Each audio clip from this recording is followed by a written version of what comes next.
In this video, I will show how to insert hyphen in CNIC numbers at once in Excel.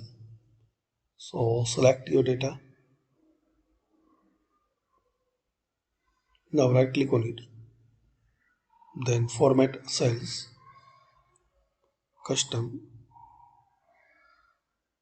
Now in the general, make hash as many as you need,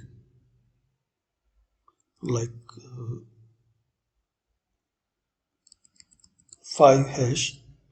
Then I need hyphen, then 3 hash, then hyphen,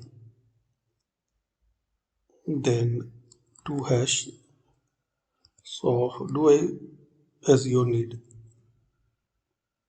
Then click on OK. So as your settings, you have the hyphen now.